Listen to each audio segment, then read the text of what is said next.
First off, I want to ask, like, it's the first film we got, like, Chris, Leon, Claire, Jill, Rebecca together. How does it feel to kind of bring, like, these characters together for the first time, like, from the games and the films and everything? So, it's amazing. Momentous. Yeah. Like, Yeah. It's, yeah. Honestly, look, speechless. literally, we're stumbling. Words. What's happening? Yeah. It's been so fun and honestly been fantastic to be able to like have everyone together, you know, for the very first time. I feel like it's, you know, I feel like we speak for all of us, that it was something we've always wanted, right? And it's something we hadn't gotten just yet. And so to be able to see that and see how they interact and see who they tend to connect with, you know, within themselves, and to see how they fight together and see how they respect one another and see how they, you know, pick on each other here or there, you know, like that is really beautiful to see. So for me, it's been super exciting. It's been something that I've always wanted, so. It's an odd culmination of community in the sense that each one of them has suffered through their individual stories after all this time. And some of them have connected and found some kinship and like shared trauma and being like, we both survived some of the most ridiculous bullshit. And now we know each other. And this is the Yep. This is the moment where they've all come together and been like, oh, we're Legion. We're good at this. Yeah, okay. Yeah. Legion. I mean, the fans have just waited, I think, so long to see it. We've waited so long to see it, and I think this film does a really wonderful job of bringing it together in a way where everyone still has a purpose, because I think sometimes it can be challenging to like bring all your favorites together, and so doing that in a way where like, yeah, great, we all know why they're here, and they all have really exciting and fun moments. Hell yeah. Yeah, the film was awesome. Like, especially, I'm gonna cut myself out. Like, especially the final scene with everyone's kind of like shooting everybody's I've watched that a lot of times. It's so good. It's so good. But you know, being so connected with the franchise over the years and everything, I feel this is like the best group to ask. What's your zombie apocalypse plan? That's a good question. Okay, do you really want to know? Yes. I got a list. But you guys can go first. I was gonna say, I'm one of those people where I was like, I got a friend who's got the whole bag, the kit to just be like, we gotta go. And like during COVID, they actually put one together for their own joy and fun of just like putting together a backpack just in case. That's I was like, I love that you did that. And so my plan is called them because they've thought more about it and time. Otherwise, part of me is kind of like, just get away from the cities.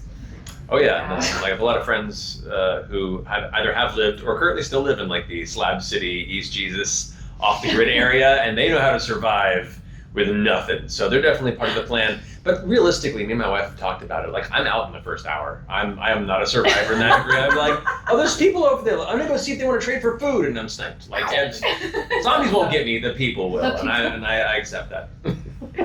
I am the opposite and probably that friend. Nice. I am legit, like, I don't know why, it's just naturally in me, always know, like, so I used to, like, you know, learn, like, triage in case of an emergency, like, with, like, with the fire department. I'm not even kidding you. I am that person who knows, like, the survival stuff. I'm that person that will go in the wild and tell you about the different plants that you can eat and what you can't eat. Like, what you can use as natural soap, if anyone is curious, in Southern California. The yucca plant is the hardware store of Southern California. Soap, it's everything. You can make rope, everything. Anyways, yes. I feel like I would have a plan. I've already done my gun training. I am up to par with these things. I would most likely be like, yeah, I don't know who that person is. I don't know about this. This feels sketch, you know, because I'm like naturally all like about like, oh, I feel like their energy is good. Yeah, that person's trust. That person's like, I don't know. Possibly infected or wants to steal our stuff. So, yeah, I didn't actually come up with the plan, but I can tell you I'm prepared. Yeah, you and my wife will survive. You will be good friends and you will survive. Maybe we'll bond our clans together. There you go. Yes. In my memory. Don't worry, we'll make sure that we go and wherever you're resting, we'll go and bring you flowers. That's all I care about. Yeah. Just leave a yucca plant for me. Oh, yucca plant. Oh, absolutely. Appreciate that. Would you be okay being a zombie, like taken along for the ride? Like, they just kind of have you chained up Honestly, yeah, I'd appreciate that. You know, just like a little, Defame you and everything. yeah, just a little comedic thing. I can just You throw have no stuff at nails, me. yeah. Shaun of the Dead Yeah. zombie, like Yeah. you. That's exactly what I was thinking. Shout out to Exactly. Yeah. What would you say is the most most useful single item then for survival? Oh, the most single useful item? Yeah. Okay, depends on it. Are you surviving from elements or are you surviving from like something? Not necessarily elements, just like we're just tool, like so power's gone, technology's gone, like single like I'm going green herb. green herb. Everyone in universe. Yeah. If they're just around, available to me. That makes some clippings. Kind of grow your little garden of green Feeling herbs. good, There you go. know? I mean, that's what you build on is green herb. Okay. We got 2 for green herb, 2 for green herb, man. Yeah. But if not, the knife.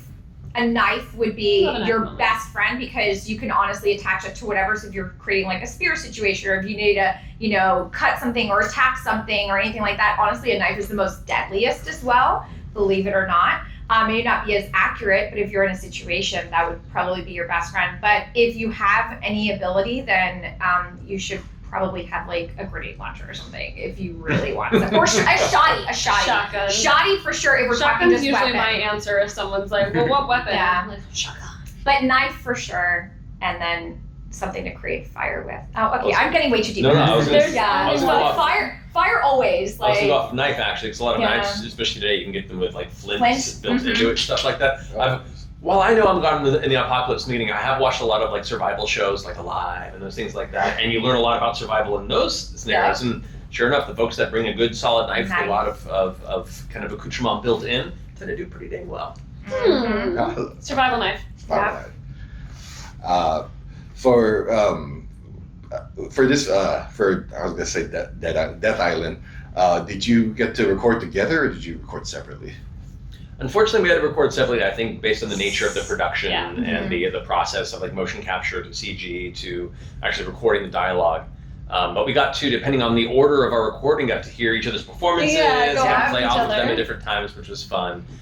Group records are a lot of fun, but this production, while it didn't allow for it, it is now exciting to go back and now watch the whole film together And see have it everything all. put together. Yeah, Yeah, exactly. yeah. Well, I sadly was the first one to lay down the audio, so I didn't get to hear everybody. So yeah, I know I'm so excited though, but yeah, but it doesn't mean we were all stoked and we were all just like, hey, did you see that scene? Are you super excited about it too? Yes, me We too. Oh my did. God, that was so A cool. lot of text Yeah. flew. Yeah. Was that how the chemistry because the off-screen chemistry kind of carries through? Is that how you like talk to each other, like ask each other about it, like keeping updated? Is that how it kind of brought your chemistry to the screen or to the characters on screen? Yeah, I mean, we all, I think, know each other, are aware of In each all our other, different ways, have known each yeah. other in different ways throughout this industry, these projects, that sort of thing. So, yeah, it's our job to get along sometimes, and thankfully, we didn't have to work very hard. We did not. We love tea. Sometimes that's all it takes. That's all it takes. Do you love tea? I love tea. Okay, you love Heck yeah. tea too. Yes, I want to join the tea Tea party. I used to go to high tea at the Huntington all the time. Oh my gosh, Really? what? Yeah, I had membership and everything. What? Okay, this just happened. Like, there's So, okay. Place that takes a tea. You need a membership to drink the tea. Well, you get a High membership tea. at the Huntington, which is the Huntington Yeah. Gardens and Art And then Museum, you and then they have a have high tea high event tea. there at Yeah. the gardens in the center of it. There's the Rose Garden, there's the Rose Garden. Anyway, Matt, this is happening. here for it. We're gonna have little Yeah. sandwiches. It's gonna be great. Yes, I'm so in. I want a hat. I didn't see tea come, but since it's on the table now, do The herb. you We're just really Like, There you go. on the table. Herb tea. Herb tea. Yeah. do you have your little do you have a tea pet like? So with my tea, I have a Yeah, tea yeah, pet yeah. that like I pour the tea on. Do you have one, and what is it of? Yes, I have a little. Do y'all know what a tea pet is? Either of you? Okay, great. Didn't think so. That's okay. If you're like really hardcore tea nerd, tea pet in several cultures is basically just like a little ceramic critter. Sometimes it's maybe. Yeah. Oh, I know what Oh, you're yeah, talking about. yeah. Yeah. Yeah. Then you like dump the wash when you wash your leaves. You can like dump Into on it. Yeah. Yeah. Exactly. Anyway, and I have a little cat, obviously. Yeah. A little kitty. She's like belly up. No, I actually have one that's a cat. I didn't realize it was called a tea pet, but it makes sense now in hindsight. It was a gift from a friend. Yeah. Who was this like beautiful like Japanese tea set that they gave us a few Yeah. years ago, and it is like this small curled up cat, and where it's curled up, there's a little spot there where you go. And where you put it. Little teapot. Yep. I just realized that all of this was, I think somebody gave me like a turtle or something. So now I like go use You're this. like, oh, it's a Now teapot. like everything just opened up for me. That's awesome. Oh, that threw me out, but that's great. Tangent. Yeah. Okay, so what does the character playing the character change for anyone when you go from the game to the films and series? Ooh, going from the games to the film, does it change? I mean, I suppose it changes from wherever the characters are. So for me specifically with Jill, you know, I did her in the game in RE3 Remake, which is all the way happening in the 90s. You know, she's really early on in her kind of trauma journey. So then getting to legitimately, so then getting to join her back after all of the events of RE5 and everything else that she's been through since then is really special, because now I'm getting to basically kind of like, not beginning, but like, you know, near the beginning of her story and now kind of up to date. I think that's so exciting. I really get to full circle the journey. So in that way it's different, because she's in a different place, different time, different age, different energy. And what she's dealing with and contending with is much more evolved than where she was when I first got to step into those shoes. Cool. Yeah, I agree. I think it really just has everything to do with your origin and then where you're going to go and how much further you're going to go. Because you can't like start at one point and then leave yourself nowhere to go, right? You know, so I think that goes into effect with obviously the writing, you know, makes a big deal in that. And then also asking a lot of questions. Like I am extremely inquisitive. So I will ask like, okay, what's happened since then? Has she seen this person since then? You know, what did she originally start with? Because I know with Claire Redfield, like from RE2, when I played her there, for me it was big that she was a loner, right? So her thing is, she's a loner, so that's why she has like this desire to be around people. And so like if you see that happens all through RE2, then when you see her, you know, in Infinite Darkness, then we see her now she's with NGOs and she's helping people. Now we see her in Death Island and she takes it to another level, the desire for that, but it all stems from the fact that she was a loner, right? So that's where it all came from, the origin of that. So yeah, so I just keep all of those things in mind. It's like breaking down the characters from just like a fan side versus, but it's like it's always awesome to see like how deep you can really go, and it's awesome. Oh yeah. Thank you. I concur. What was everyone's favorite scene to like perform in this film? I mean, we're both, I think, pretty partial to Leon and Jill Leon, yeah. meeting. It's just so exciting. It's so fun. It's such a playful scene, and they just have such a moment of like, oh wow, okay, I see you, and they just fall so quickly into like, fine, we can do this. Yep, we're good. Yep. I will say I also really enjoy it during the climax of the film, in the midst of all the chaos and the weaponry and the monstrous presence of antagonistic bestial terrors, and having the ever tired Leon and Chris just occasionally be like, man, why are we still doing this? Like just the little aside quips of like, need a vacation. Yep. Yeah. So those little moments are always delicious to me. Yeah, I think for me within the film is I really loved that you see Claire and Chris together again. And so it's interesting because there's two scenes I think that are kind of important. There's one scene where there's a character that I can't say too much, Claire interacts with, and you see this like turmoil happening, right? And then you see like Chris kind of step in and like kind of like, hey, fiery Claire, calm down, you know? But then you see a shift happen, and how even within that timeline and within that relationship that starts bonding, that's the other character, how Claire will change when it's based on what she cares about and what she's willing to do and to what lengths. And so I thought that was really cool. So there's those two scenes really stand out for me, because you see again a character arc even in just those two scenes. So It was really awesome for that. yeah. I have a question for Matt. So I looked earlier.